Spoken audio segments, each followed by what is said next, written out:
दोपहर का समय है। साक्षी अपने घर से बाहर जाने की तैयारी कर रही होती है कि तभी उसकी माँ माहेश्वरी उसके सामने आकर खड़ी हो जाती है। माँ, तुम मेरे रास्ते में क्यों खड़ी हो? मुझे अपनी सहेली वनश्री और रंजना से मिलने जाना है। हटो रास्ते से। ये तुम क्या कह रही हो साक्षी? तुम्हें जरा भी ध्यान नहीं है कि गांव की लड़कियों के साथ क्या क्या अनहोनी हो रही है? इसीलिए तुम अब घर से बाहर कहीं नहीं जाओगी। नहीं माँ, मुझे जाना ही होगा। मुझे बाहर जाने दो। माहेश्वरी साक्षी की एक बात नहीं सुनती और उसे खींचकर कमरे में बंद कर देती है। माँ, दरवाजा खोलो। कुछ भी हो जाए पर मैं इस घर में बंद होकर कैदियों जैसी जिंदगी नहीं जी सकती। कई दिनों से तुमने मुझे कहीं नहीं जाने दिया। गांव में चाहे जो भी हो रहा हो, मुझे बाहर जाना ही है। साक्षी परेशान होकर कमरे में टहल रही होती है कि तभी अचानक मुख्य दरवाजे पर जोर से दस्तक होती है। लगता है माँ आ गई।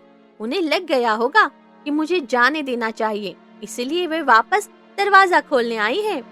साक्षी खुशी खुशी दौड़कर दरवाजा खोलती है, लेकिन सामने उसकी माँ नहीं बल्कि एक अजीब चरवाहा कई सारी बकरियों को लेकर खड़ा होता है। वो बांसुरी पर एक बहुत ही सम्मोहक धुन बजा रहा होता है। अरे, ये कितनी मधुर धुन है।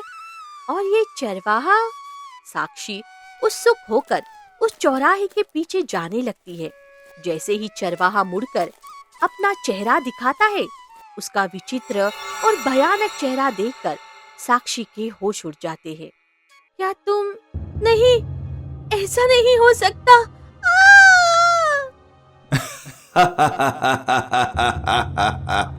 तुमने क्या सोचा था साक्षी? तुम वह सब घिनौना काम करके इतनी आसानी से बच निकलोगी? कभी नहीं। अब तुम्हारे साथ वह होगा जो तुमने कभी सपने में भी नहीं सोचा होगा। धैर्य अपनी बांसुरी को होठों से लगाता है और एक अजीब सी भयानक धुन बजाने लगता है। देखते ही देखते साक्षी का इंसानी शरीर एक बकरी में बदलने लगता है। नहीं, नहीं, ये क्या हो रहा है? मैं बकरी में कैसे बदल रही हूँ? मुझे छोड़ दो धैर्य। मुझसे जो भूल हुई उसके लिए मैं माफी मांगती हूँ। मुझे बख्श दो, मुझे छोड़ दो। धैर्य साक्षी की मिन्नतों को अनसुना करके बांसुरी बजाते हुए घने जंगल की ओर बढ़ने लगता है। बकरियों का झुंड उसके पीछे चलने लगता है। साक्षी इंसानी कपड़े पहने बकरी के रूप में वही जमीन पर बैठकर फूट फूट कर रोने लगती है। अब मैं क्या करूं? मैं तो बकरी बन गई हूँ। मुझे कुछ समझ नहीं आ रहा है। हे भगवान, मेरी रक्षा करो। साक्षी अपने घर की चौखट पर बैठी रो रही होती है कि तभी माहेश्वरी वहां पहुंचती है और अपनी बेटी का ये हाल देखकर चीख पड़ती है। हे भगवान, ये क्या अधर्म हो गया? मेरी बेटी को भी उस रहस्यमयी चरवाहा ने बकरी बना दिया। कोई है? बचाओ! अरे, मेरी बेटी को कोई बचाओ! माहेश्वरी का रोना धोना सुनकर पड़ोस से एक महिला दौड़ती हुई आती है। अरे, मेरी बेटी को भी उस जालिम चरवाहे ने बकरी बना दिया है। हे ईश्वर, हमारे गांव पर यह कैसा ग्रहण लग गया है जो एक एक करके हमारी बेटियों को बकरियां बनाया जा रहा है। मुझे तो लगता है कि जरूर कोई बहुत बड़ा काला साया हमारे गांव पर मंडरा रहा है, वरना हंसती खेलती लड़कियां अचानक बकरियां कैसे बनती जा रही है? हमें हाथ पर हाथ रखकर बैठने की बजाय कुछ न कुछ बड़ा कदम उठाना ही होगा। अगली सुबह वनश्री और रंजना अपनी सहेली साक्षी का इंतजार कर रही होती है। पता नहीं क्या बात है रंजना, साक्षी अभी तक हमसे मिलने क्यों नहीं आई? चलो ना, हम खुद उसके घर चलते हैं। हाँ वनश्री, तुम ठीक ही कह रही हो, चलो चलते हैं। दोनों सहेलियां साक्षी के घर की ओर जाने के लिए घने जंगलों के रास्ते गुजरने लगती है। वनश्री, तुम थोड़ा आगे बढ़ो, मुझे बहुत तेज प्यास लगी है।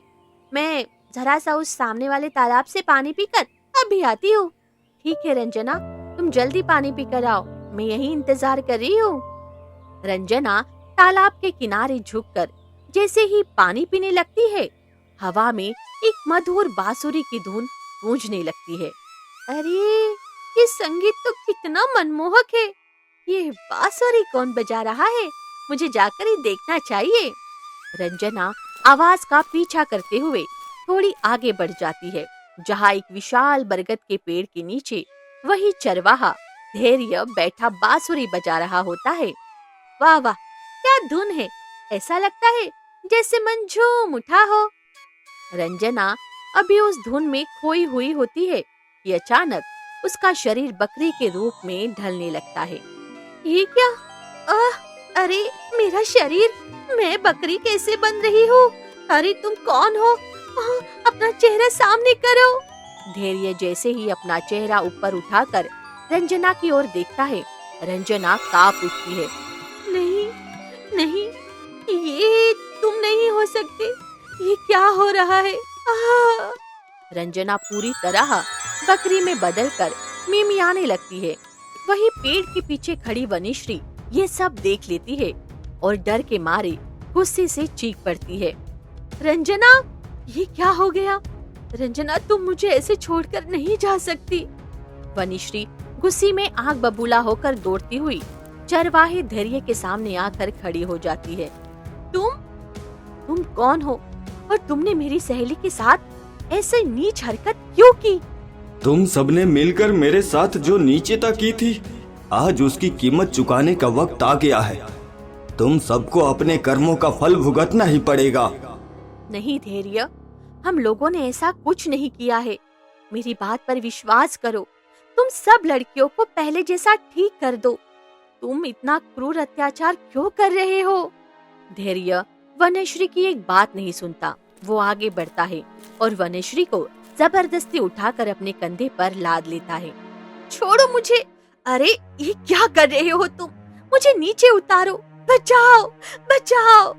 वनश्री की चीखें जंगल में गूंजती रह जाती है और धैर्य उसे कंधे पर लादे घने जंगल के अंधेरे में ओझल हो जाता है। थोड़ी दूरी पर झाड़ियों में छिपा एक गाँव वाला ये पूरा नजारा देख लेता है। हे भगवान, यह तो वही शैतानी चरवाहा है जो गांव की लड़कियों को बकरियां बना रहा है, और आज तो वह वनश्री को जिंदा अपने कंधों पर उठाकर घने जंगलों में ले गया है। मुझे तुरंत जाकर यह भयानक खबर गांव वालों को देनी ही होगी। वो गाँव वाला बदहवास हालात में दौड़ता हुआ गांव के चौपाल में पहुंचता है। अरे रामू, क्या हो गया? तुम इस तरह बदहवास होकर क्यों भाग रहे हो? अनर्थ हो गया भाइयों, अनर्थ हो गया। तुम्हें नहीं पता, हमारे गांव की लड़की वनश्री को वही रहस्यमय चरवाहा अपने कंधे पर लाद कर घने जंगल की ओर ले गया है। हे भगवान, पता नहीं किसकी बुरी नजर हमारे गांव को लग गई है। सबके साथ बुरा ही होता जा रहा है। क्या गांव में कोई ऐसा नहीं है जो उस चरवाहे का रहस्य सुलझा सके और हमारी बेटियों को बचा सके? हमारे गांव की तो लगभग सभी बेटियां बकरियां बन चुकी है। बस 2-4 ही इंसान बची है। चौपाल के पास खड़ा उदय ये सब बातें सुन लेता है और डर के मारे उसके माथे से पसीना छूटने लगता है। नहीं नहीं, यह सच नहीं हो सकता। अगर गांव वालों को सच का पता चल गया तो मेरा सारा रहस्य सबके सामने आ जाएगा। मुझे यह बात सबसे छुपानी ही होगी। उदय घबराहट में वहाँ से भाग जाता है। वहीं दूसरी तरफ धैर्य वनश्री को जंगल की एक पुरानी झोपड़ी में लाकर रखता है। धैर्य, तुम मेरे साथ ऐसा क्यों कर रहे हो? मुझे छोड़ दो। और तुम सब लड़कियों को बकरियां कैसे बना रहे हो? तुम तो इतने अच्छे इंसान थे ना धैर्य। यह सब तुम्हारी उन 3 सहेलियों और उस नीच उदय की वजह से हुआ है। उन्होंने जो पाप किया था उसकी कीमत तुम चारों को चुकानी ही पड़ेगी। धैर्य इतना कहकर गुस्से में झोपड़ी से बाहर चला जाता है। मुझे नहीं पता कि हम लोगों से ऐसी क्या गलती हो गई जिसकी सजा इतनी बड़ी दी जा रही है। मुझे सच जानना ही होगा। ऐसे ही 2 दिन बीत जाते हैं। धैर्य ना चाहते हुए भी वनश्री के खाने पीने का पूरा ध्यान रखता है। एक दिन वनश्री हिम्मत करके धैर्य के सामने आकर खड़ी हो जाती है। देखो धैर्य, तुम भले ही अब कठोर और रहस्यमयी बन चुके हो, लेकिन मुझे पता है कि तुम्हारे दिल में मेरे लिए अब भी दया और प्रेम बचा है। बताओ धैर्य, तुम सब लड़कियों को बकरी क्यों बना रहे हो? क्यों? धैर्य की आंखों के सामने पुरानी यादें तैरने लगती है। सुबह का समय है। तालाब के किनारे उदय और उर्वी बैठे बातें कर रहे होते हैं। उर्वी, हम दोनों इतने सालों से एक दूसरे से प्यार करते हैं। अब तो हमारे प्यार को मंजिल मिलनी ही चाहिए। उदय, चलो ना, मेरे भैया धैर्य से बात कर लेते हैं। हम कब तक ऐसे छुप छुप कर मिलते रहेंगे? उर्वी, तुम तो जानती हो कि तुम्हारा भाई धैर्य मुझे बिल्कुल पसंद नहीं करता, लेकिन तुम फिक्र मत करो, मैं जल्द ही उससे बात करूंगा और हम शादी करके खुश रहेंगे। अगर अभी तुम्हारे भाई को पता चला तो पता नहीं क्या बखेड़ा खड़ा कर देगा। ठीक है उदय, तुम अपना ध्यान रखना। उर्वी वहाँ से चली जाती है। उदय के चेहरे पर एक कुटिल मुस्कान आ जाती है। वो जंगल की तरफ जाता है जहाँ साक्षी और रंजना खड़ी उसका इंतजार कर रही होती है। साक्षी, काम हो गया।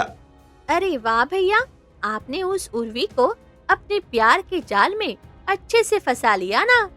हाँ साक्षी बहन, उसके भाई धैर्य ने जो मेरा अपमान किया था उसका बदला तो मैं उन दोनों भाई बहन से लेकर ही रहूंगा। उदय, मुझे तो लगता है कि तुम मुझसे प्यार करते हो। रंजना, तुम यह कैसी बातें कर रही हो? तुम तो अच्छी तरह जानती हो कि मैं सिर्फ तुमसे ही प्यार करता हूँ और साक्षी भी हमारे प्यार की गवाह है। हाँ रंजना, मुझे तो भाभी के रूप में तुम ही पसंद हो। उस उर्वी से तो बस भैया बदला ले रहे हैं ताकि उसके भाई के घमंड को चूर चूर कर सके। हाँ। तीनों जोर जोर से हंसने लगते हैं। तभी वहाँ वनश्री आ पहुँचती है। क्या बात है, तुम लोग इतना क्यों हंस रहे हो? अगर इसे सच बता दिया तो ये तुरंत अपने प्रेमी धैर्य को जाकर सब बता देगी। इसे तो सच ही छुपाना होगा। अरे वनश्री, कुछ नहीं, बस पुरानी बातें याद आ गई थी तो हंस रहे थे। हाँ, वैसे तुम कहाँ गई थी? अगर मैंने इन्हें बताया कि मैं धैर्य से मिलने गई थी तो ये बात का बतंगड़ बना देंगे। कुछ नहीं, मेरी जो बकरियां है ना, बस उन्हें ही चराने गई थी। अच्छा ठीक है, चलो चलो साक्षी, हमें जंगल से लकड़ियां लेकर घर भी तो जाना है। हाँ चलो चलो भैया, आप माँ के लिए पानी ले आना, हम जंगल जा रहे हैं। तीनों सहेलियां जंगल की ओर चली जाती है। बस कुछ दिन और, फिर देखना मैं उस धैर्य की बहन उर्वी का क्या हाल करता हूँ। आगे रास्ते में एक पेड़ के नीचे धैर्य अपनी बकरियां चरा रहा होता है। तुम दोनों आगे बढ़ो, मैं जरा देर से आती हूँ। अरे सीधी सीधी तरह कहो ना कि तुम्हें धैर्य से बात करनी है। ठीक है, तुम बातें करो, हम आगे जाते हैं। साक्षी और रंजना आगे बढ़ जाती है। वनश्री जाकर धैर्य के पास बैठ जाती है। अरे वनश्री, तुम यहाँ? धैर्य, अब हम अपने रिश्ते के बारे में घर पर बात कर ले। कब तक छुप छुप कर मिलते रहेंगे? मैं अपनी माँ को बोलकर रिश्ता पक्का करवा लेती हूँ। हाँ, बस थोड़ा इंतजार कर लो वनश्री, मेरी छोटी बहन उर्वी का विवाह हो जाए, उसके बाद हम भी शादी कर लेंगे। ठीक है धैर्य, अब बस जल्दी करना, मैं और इंतजार नहीं कर सकती। कुछ दिन बीत जाते हैं। एक दिन उर्वी रोती हुई भागकर उदय के पास आती है। उदय, उदय, मैं तुम्हारे बच्चे की माँ बनने वाली हूँ। अब मैं कहाँ जाऊंगी? मुझे अपना लो उदय, मैं अपने भाई को मुंह दिखाने के लायक नहीं रही हूँ। क्या? लेकिन मैं तुम्हें कभी नहीं अपनाने वाला, चली जाओ यहाँ से। ऐसा मत करो उदय, अगर तुमने मुझे ठुकरा दिया तो मैं कहाँ जाऊंगी? मेरा भाई, समाज किसी को मुंह दिखाने के लायक नहीं रहेंगे। भगवान के लिए मुझे अपना लो उदय, मुझे अपना लो। मुझे तुम्हारे भाई से कोई मतलब नहीं है, मैं तो बस उससे बदला लेना चाहता था क्योंकि उसने मेरा अपमान किया था। अब तुम्हें जो करना है करो, मैं तुम्हारे भाई से नहीं डरता। उदय हंसते हुए वहां से चला जाता है। उर्वी जमीन पर गिरकर बिलखने लगती है। अब मैं क्या करूं? अपने भाई को कैसे बताऊं कि मैं बिन ब्याही माँ बनने वाली हूँ? उर्वी रोते हुए आगे बढ़ रही होती है कि तभी गांव के कुछ लोग उसकी बातें सुन लेते हैं। राम राम राम राम, बिना शादी के ही माँ बनने जा रही है। तुम्हें जरा भी शर्म नहीं आई उर्वी? तुम्हारे माता पिता नहीं है, तुम्हारे भाई ने दिन रात मेहनत करके तुम्हें पाला और तुमने उसे यह दिन दिखाई। ऐसी बहन होने से तो अच्छा है कि इंसान बे औलाद रहे। अब हम उस चरवाहे धैर्य को गांव में बकरियां भी नहीं चराने देंगे। दोनों भाई बहन को धक्के मारकर गांव से बाहर निकालेंगे। गांव वाले ताने मारते हुए वहाँ से चले जाते हैं। नहीं, मैं अपने भैया के पास नहीं जा सकती। गांव वालों की बातें सुनकर मैं उनसे कैसे नजरें मिलाऊंगी? मुझे ये गांव छोड़कर दूर चले जाना चाहिए। उर्वी रोते हुए घने जंगल की ओर भागने लगती है कि तभी रास्ते में उदय उसके सामने आ खड़ा होता है। गांव वालों के सामने तुम्हें बदनाम करना था, सो मैंने कर दिया। अब तुम्हें पूरी जिंदगी मेरे पास घुट घुट कर रहना होगा। तुम्हें ऐसी जगह रखूंगा जहां तुम तड़पती रहोगी। उदय जबरदस्ती उर्वी का हाथ पकड़कर उसे घने जंगल के गुप्त ठिकाने की ओर ले जाने लगता है। छोड़ दो मुझे उदय, ऐसा अत्याचार मत करो, बचाओ बचाओ। उदय उर्वी को अपने साथ ले जाता है। दूसरी तरफ धैर्य अपनी बहन उर्वी को न पाकर परेशान होकर पूरे गांव में ढूंढ रहा होता है। मेरी बहन कहाँ चली गई? वह तो कभी बिना बताए कहीं नहीं जाती थी। धैर्य एक गांव वाले के पास पहुंचता है। भाई, क्या तुमने मेरी बहन उर्वी को कहीं देखा है? अपनी बहन का नाम मत ले चरवाहे, उसने तेरी नाक कटवा दी है। बिना शादी के ही माँ बनने जा रही थी। ऐसे कुलटा लोगों को हम गांव में नहीं रहने देंगे। अरे भाग जा यहाँ से, वरना तुझे भी मार पीट कर भगा देंगे। हाँ, चल भाग यहाँ से। और आज के बाद तो तू ठाकुर साहब, जमींदार साहब और सेठ जी की गाय बकरियां चराने लायक भी नहीं बचा है। आज के बाद वे लोग भी तुझे कोई काम नहीं देने वाले। हम लोगों ने जाकर उन सबको सच बता दिया है कि जो अपनी बहन को सही संस्कार नहीं दे सकता, वह गांव की भेड़ बकरियों को क्या संभालेगा। अरे निकलो यहाँ से, जा भाग यहाँ से। सभी गांव वाले धैर्य को तरह तरह की कड़वी ताने और बातें सुनाने लगते हैं। नहीं नहीं, मेरी बहन ऐसा कभी नहीं कर सकती। भगवान के लिए मेरी बात पर विश्वास कीजिए। अरे जा यहाँ से, हमने कह दिया ना, चल भाग। सभी गांव वाले हंसते हैं और ताने मारते हुए वहाँ से चले जाते हैं। धैर्य जमीन पर बैठकर फूट फूट कर रोने लगता है। अब मैं क्या करूं? अपनी बहन को कहाँ ढूंढूं?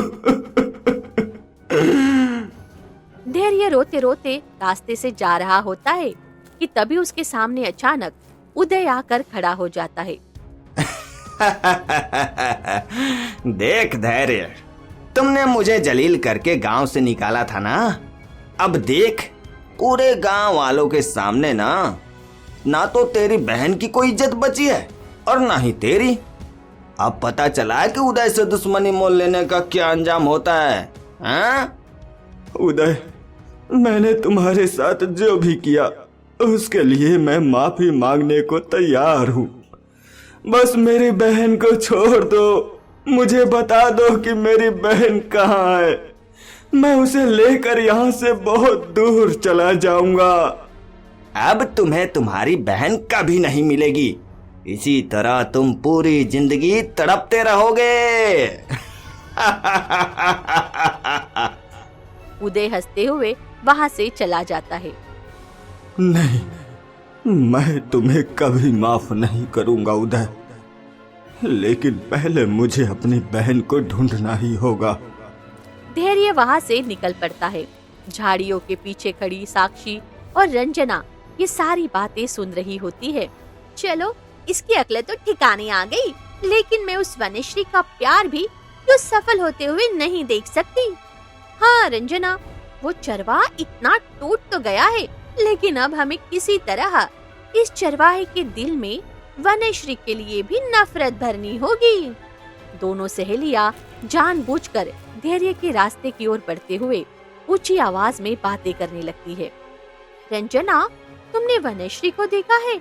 अच्छा हुआ कि हम सब ने, वनश्री, तुम और मैं और उदय भैया, हम चारों ने मिलकर उस उर्वी को अच्छा सबक सिखाया है। हाँ, तुम बिल्कुल सही कह रही हो साक्षी। ये चरवाहा धैर्य अपने आप को तो बहुत ही होशियार समझ रहा था, पर इसे क्या पता है कि हम तीनों सहेलियां और तुम्हारा भाई उदय ने मिलकर इसकी बहन के साथ क्या खेल खेला है। हाँ। हाँ, अब तो वो अपनी बहन को कभी ढूंढ ही नहीं पाएगा, और वनश्री ने तो हमारा क्या बढ़िया साथ दिया है। वाह। दोनों हंसते हुए वहाँ से चली जाती है। रास्ते की दूसरी ओर खड़ा धैर्य ये सारी बातें सुन लेता है और स्तब्ध रह जाता है। यानी मेरी बहन को ओझल करने में वनश्री का भी हाथ है। वह मुझसे प्यार का नाटक करती रही और पीठ पीछे अपनी इन दुष्ट सहेलियों का साथ देती रही। धैर्य गुस्से और दुख से भरा हुआ सीधे वनश्री के घर पहुंचता है और जोर जोर से दरवाजा पीटने लगता है। वनश्री घबरा कर बाहर आती है। क्या हुआ धैर्य, तुम इतने घबराए हुए क्यों लग रहे हो? मैंने कभी सपने में भी नहीं सोचा था वनश्री कि तुम अपनी सहेलियों के साथ मिलकर मेरी बेकसूर बहन के साथ ऐसा घिनौना खेल खेलोगी। ये तुम कैसी बातें कर रहे हो धैर्य? मैंने क्या किया है तुम्हारी बहन के साथ? वह तो अब वक्त बताएगा। तुम सबने और इस पूरे गांव ने मिलकर मेरी और मेरी बहन की जिंदगी बर्बाद की है। मैं किसी को नहीं छोड़ूंगा, सबसे बदला लूंगा। धैर्य आंखों में आंसू लिए वहां से तेजी से चला जाता है। धैर्य रुको, मेरी बात तो सुनो। तुम किस बात के लिए बोल रहे हो? धैर्य साफ साफ बताओ। धैर्य बिना मुड़े घने जंगल की तरफ चला जाता है और एक बड़े पेड़ के नीचे बैठकर फूट फूट कर रोने लगता है। इतना समय बीत गया, पर मैं वनश्री को पहचानने में इतनी बड़ी भूल कैसे कर सकता हूँ? मेरी बहन न जाने किस हाल में होगी। मैं किसी को नहीं छोड़ूंगा। तभी अचानक जंगल की झाड़ियों से एक रहस्यमयी अघोरी प्रकट होता है। क्या हो गया युवक, तुम इतने व्यथित और दुखी क्यों हो? धैर्य रोते रोते अघोरी को अपना सारा दुख और सच बता देता है।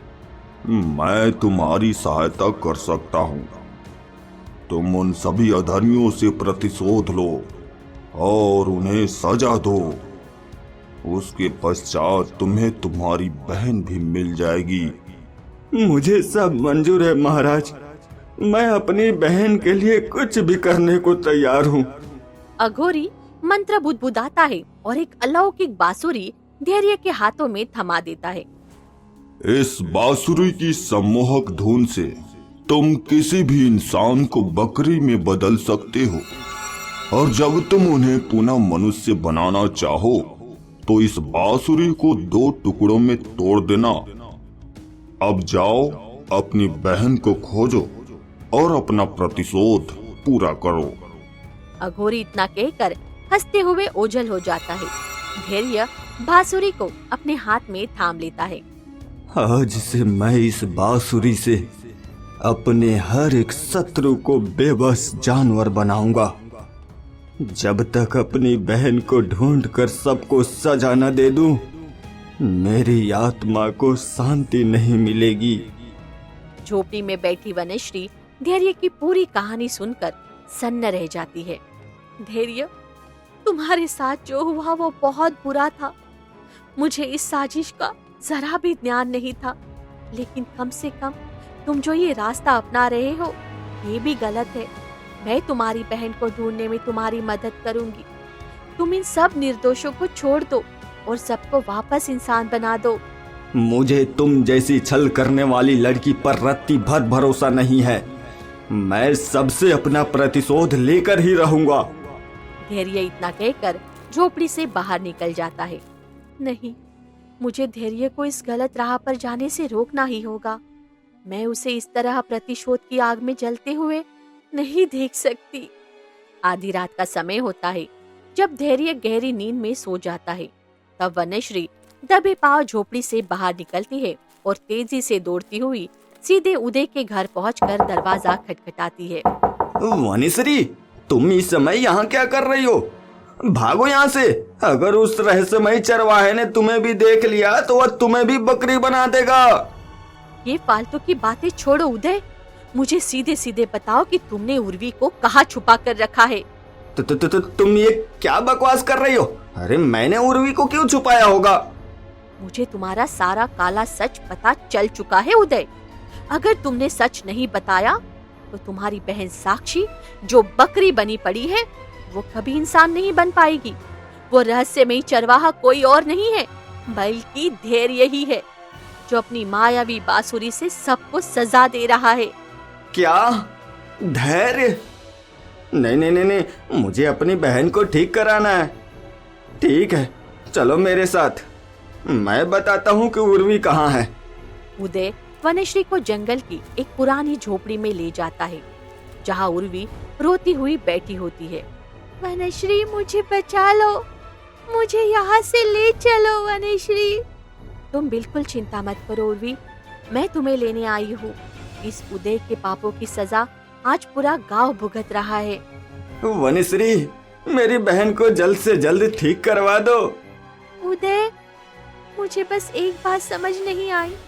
तुमने मुझे कहा था कि मैं गर्भवती हूँ, फिर ऐसा कुछ क्यों नहीं हुआ? मुझे माफ कर दो उर्वी, मैंने तुम्हें बस एक ऐसी जड़ी बूटी खिलाई थी जिससे तुम्हें चक्कर और उल्टियाँ आने लगी और तुम्हें लगा कि तुम माँ बनने वाली हो। वास्तव में ऐसा कुछ नहीं था। मैं तो बस तुम्हारे भाई से अपना बदला लेना चाहता था। मैंने तुमसे सच्चा प्यार किया था उदय, और तुमने अपने बदले के लिए मेरे भाई, मुझे और पूरे गांव को इतनी बड़ी मुसीबत में डाल दिया। मैं तुम्हें कभी माफ नहीं करूंगी। अब बातें करने का समय नहीं है, हमें तुरंत गांव के चौपाल पर पहुंचना होगा। वनश्री और उर्वी तेजी से चौपाल की ओर बढ़ती है। दूसरी तरफ धैर्य जब झोपड़ी में वनश्री को नहीं पाता तो वो क्रोधित हो उठता है। वनश्री भी चली गई, उसने भी मुझे धोखा दिया। मुझे उसे भी बकरी बना देना चाहिए था, पर मेरे दिल में उसके लिए दया थी। अब मैं किसी पर तरस नहीं खाऊंगा। धैर्य गुस्से में बांसुरी निकालकर बाहर भागता है। तभी सामने से उर्वी और वनश्री आती हुई दिखाई देती है। उर्वी, मेरी बहन उर्वी। अपनी बहन को सही सलामत देखकर धैर्य की आंखों से आंसू छलक पड़ते हैं। तभी उर्वी उसे उदय की सारी साजिश बता देती है। उस दुष्ट उदय ने इतना बड़ा छल किया। धैर्य, अब जो भी फैसला होगा पूरे गांव के सामने होगा। चलो चौपाल पर चलते हैं। वनश्री, धैर्य और उर्वी गांव के चौपाल पर पहुंचते हैं, जहां गांव के मुखिया और अन्य लोग एकत्र होते हैं। अरे, यह तो वही चरवाहा है। हाँ, ध्यान से देखो, यह तो धैर्य है, धैर्य। हाँ मुखिया जी, मैं ही धैर्य हूँ, और अपनी इस बांसुरी से मैंने ही सबको बकरी बनाया था। लेकिन आज मुझे अपनी भूल का एहसास हो गया है। मैं सबको वापस इंसान बना दूंगा। पर धैर्य, तुम इतने सीधे और सुलझे हुए युवक थे, तुमने इतना बड़ा कदम क्यों उठाया? धैर्य मुखिया और गांव वालों को उदय, साक्षी और रंजना की पूरी साजिश के बारे में सच सच बता देता है। क्या उदय और उसकी सहेलियों ने इतना बड़ा अनर्थ किया? तभी भीड़ में से पीछे से उदय, साक्षी और रंजना डरते हुए सामने आते हैं। मुझे माफ कर दो धैर्य। मुखिया जी, मुझे क्षमा कर दीजिए। बस हमारी बहनों को वापस इंसान बना दीजिए। धैर्य अपनी मायावी बांसुरी को अपने दोनों हाथों से बीच से तोड़ देता है। बांसुरी के टूटते ही एक दिव्य प्रकाश फैलता है और गांव की सभी बकरियां वापस अपने अपने इंसानी रूप में आ जाती है। मैं वापस इंसान बन गई हूँ। मुझे माफ कर दो धैर्य, हमने तुम्हारे और तुम्हारी बहन के साथ बहुत ही बड़ा अधर्म किया था, हमें माफ कर दो। उदय, तेरी इस घिनौनी साजिश और प्रतिशोध की वजह से पूरे गांव को दंड भुगतना पड़ा है। आज के बाद तू इस गांव में नजर नहीं आएगा। तुझे गांव से निकाला जाता है। और साक्षी, रंजना, तुम दोनों भी अपने अपने घरों में रहोगी। आज के बाद किसी को मुंह दिखाने के लायक नहीं बची हो तुम लोग। साक्षी और रंजना रोते हुए अपने अपने घर की ओर भाग जाती है और उदय गांव छोड़कर चला जाता है। चलो उर्वी, अब तुम्हें कभी कोई कष्ट नहीं होगा। धैर्य, क्या तुम मुझे अब अपने जीवन में स्वीकार करते हो? हाँ वनिश्री, अगर तुम न होती तो शायद मैं प्रतिशोध के अंधकार से कभी बाहर नहीं निकल पाता। तुमने मुझे सही मार्ग दिखाया है। धैर्य अपनी बहन उर्वी और वनश्री को लेकर अपने घर लौट आता है। कुछ ही दिनों बाद धैर्य और वनश्री का विवाह संपन्न हो जाता है और वो अपनी बहन उर्वी के साथ सुखपूर्वक अपना जीवन बिताने लगता है। दोस्तों, आपको हमारी ये कहानी कैसी लगी? हमें कमेंट बॉक्स में ज़रूर बताइए। आपकी कमेंट्स हमारे लिए बहुत मूल्यवान हैं। इसी तरह हमारे चैनल की अच्छी अच्छी और प्यारी प्यारी कहानियाँ सुनने के लिए हमें लाइक और सब्सक्राइब करना बिल्कुल मत भूलिएगा। धन्यवाद।